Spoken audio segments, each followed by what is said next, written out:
Hello all and welcome back. I hope you're doing really well. Some absolutely amazing news today as we have a confirmed date for the first access to Hbar staking via Stader. I'll be covering that somewhere around the middle of this video. Make sure you watch to the end as I'll be giving lots of information on what to expect, when to expect it, and also how. First things first, as we usually do, let's take a quick look at the crypto market overview. On the fear and greed index, we can see we're now at 31, which is just fear. We can also see that last week we were in extreme fear, and the same goes for last month. This is continuing that narrative as we see more projects go green over the last week in terms of price appreciation. And there's a lot more capital flowing back into the markets. We may be heading towards altcoin season, and things can get really interesting for some of the projects that we cover on this channel. Looking at crypto bubbles in general, we can see on the weekly performance overview, majority of the projects are now green within the top 100, most of them being a north of sort of 5 to 10% up. So really good stuff if you guys have been averaging into these positions.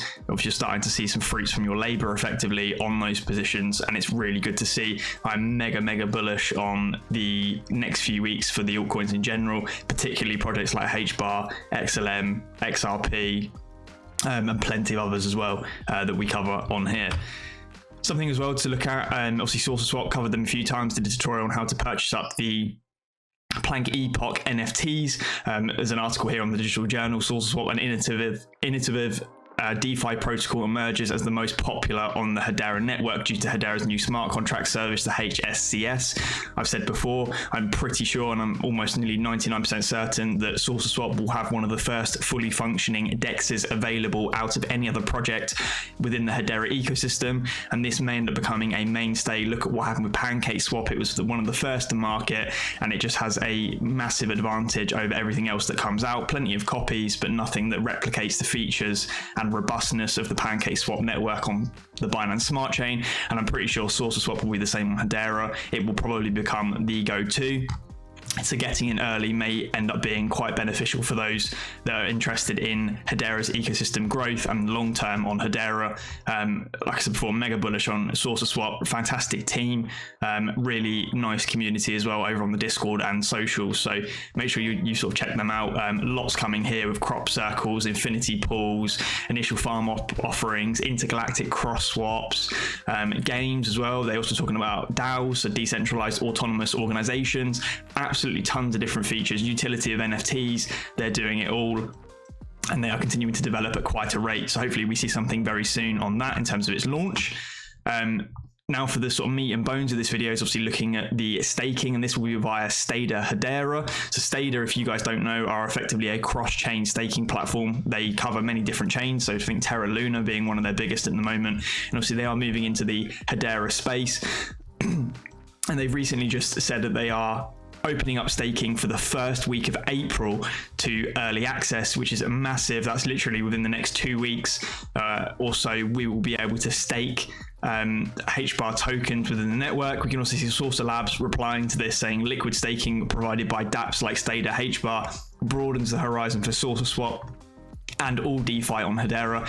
You know, we are moving towards this where all of these things will be linked together. SourceSwap, Stader, all via Hashpack. You know, all these great applications and projects we're currently following, they are all developing behind the scenes and making some fantastic progress. Looking more particular about this, they're calling it Hbarx, and it is the first staking solution for Hbar token users. The Hbar Foundation has provided a grant to Stader to build the first staking solution designed to enable the use of Hbar for network security on Hedera. This article discusses liquid staking solutions, the release schedule, and security, as well as next steps. So Stader is launching liquid staking for Hbar soon. This is incredibly sort of bullish again for Hbar in general. Not many platforms have liquid staking. Users will be able to have the ability to stake their Hbar through Stader's dApp and will mint a new liquid token called Hbarx. So the idea here being is that you stake Hbars, you mint a token called Hbarx. There will be an exchange rate between them, i.e. one Hbar is worth 1.5 Hbarx, for example, and then effectively the Hbarx or Hbar will increase, and then you when you swap it back or exit the staking pool, that is how you receive your rewards. It's the delta between the relationship on the Hbarx and the Hbar. So we can see here the new Hbarx to Hbar exchange rate equals the current Hbarx to Hbar exchange rate plus rewards added divided by the total Hbar in circulation. So we can see this here. When users stake Hbar, they will mint the Hbarx at the prevailing or current exchange rate. During an unstake operation, Hbar will be given back to the user at the prevailing or the new current exchange rate, while the Hbarx will be burnt away. Release schedule, which is what we're all looking at, will be launching a V1 version of the product in the first week of April 2022. At launch, only the stake option will be available to users. Options to unstake and withdraw will be added to the V2 version of the contract, which will launch around July 2022. So this is a really important point, guys. When it goes live at the beginning of April, you will be able to stake your tokens into the pool via the DApp. However, you will not have the option to unstake. They will effectively be locked until sometime around July, when the V2 version of the contract releases. Hbar staked in the V1 contract will be locked till the availability of the unstake and withdraw options in the V2 launch product. Really important to take away. Personally, I will probably still use this and stake a small portion to trial the DApp and see how it goes and see what the APR is. I'll be touching on APR in a minute, or APY.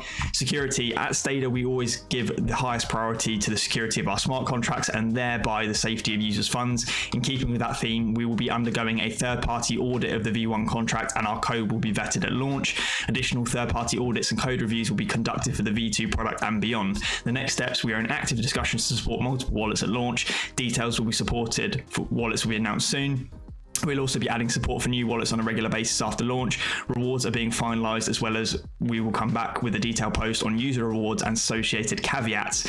You can register your interest here, and this article or Google form asks you for your wallet.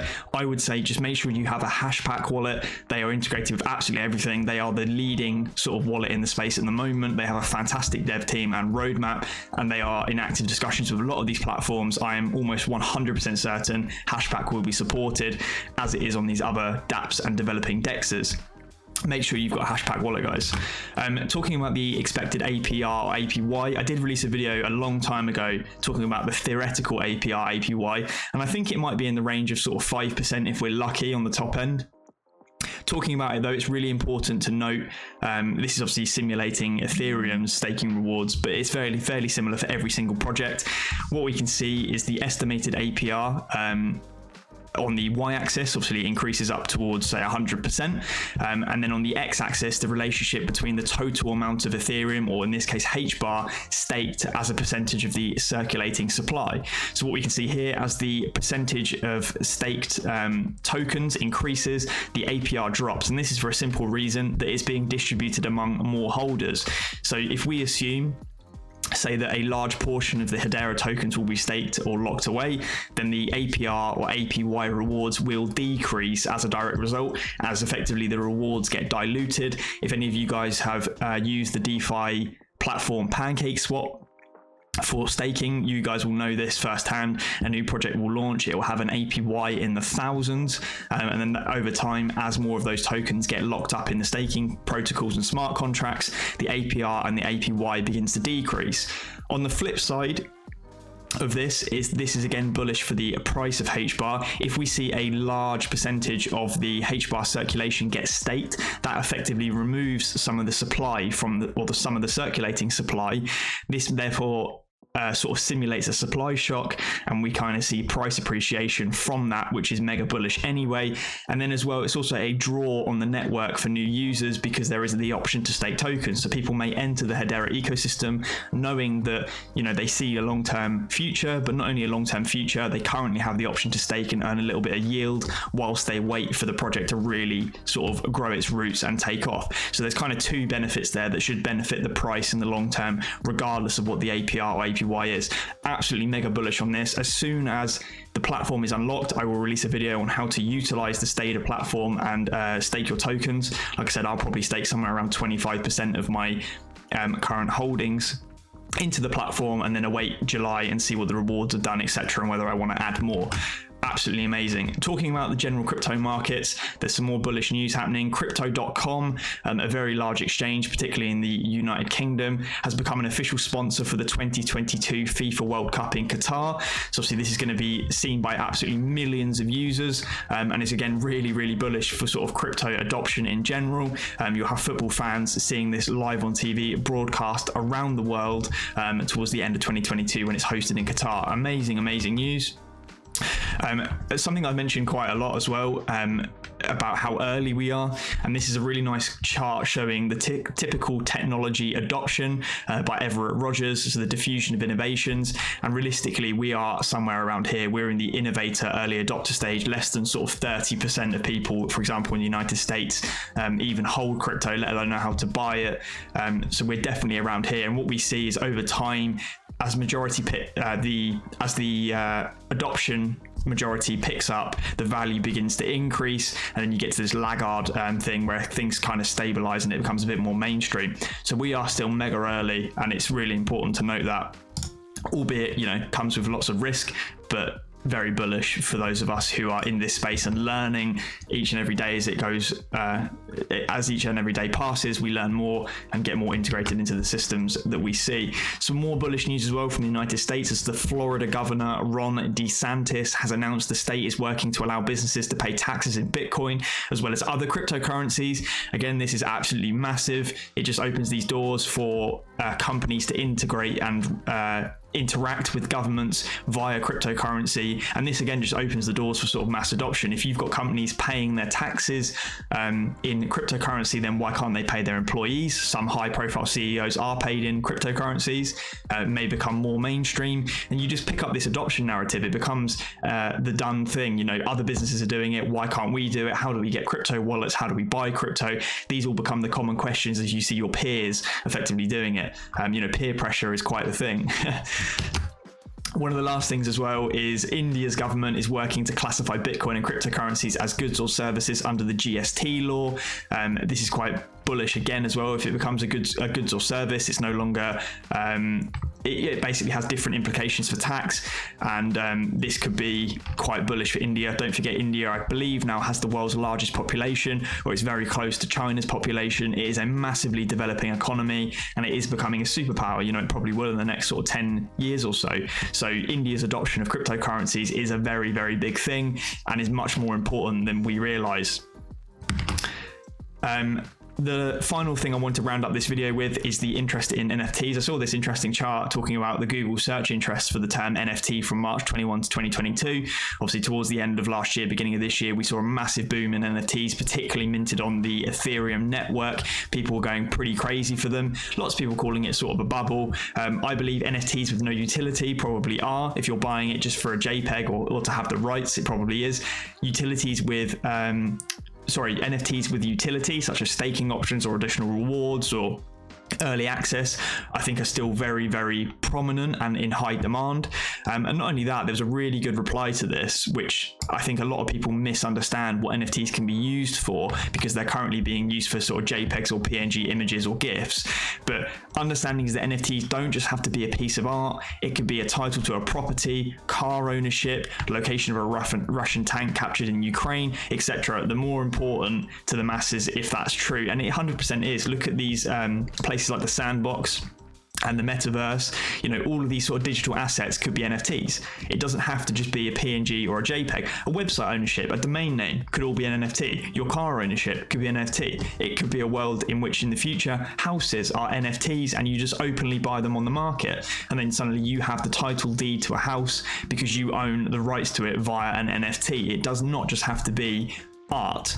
Really important distinction to show how far this industry could grow and where it could end up effectively. At the moment, it is being used for JPEGs and PNGs because it's simple.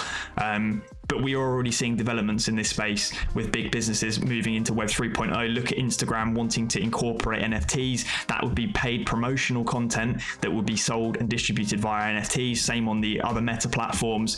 And then you've got businesses such as Airbnb, for example. You know, you may end up buying NFTs as a token to access one of the properties. Who knows? This space has literally unlimited potential, and I am mega bullish for it. Anyway, guys, I hope you enjoyed this video. We are so close to 1,000 subscribers. I think we're at 997, so make sure you're subscribed. Make sure you're following me on Twitter. Lots more videos to be coming when staking goes live, when Source of Swap goes live. dApps and DEXs are coming. I've been saying this for weeks now. We are very, very close, and it's going to be an absolutely hell of a ride, and I will be here for every step of the way. So make sure you're subscribed to the channel to get those notification drops when I release videos. Anyway, guys, cheers for watching. I'll catch you on the next one.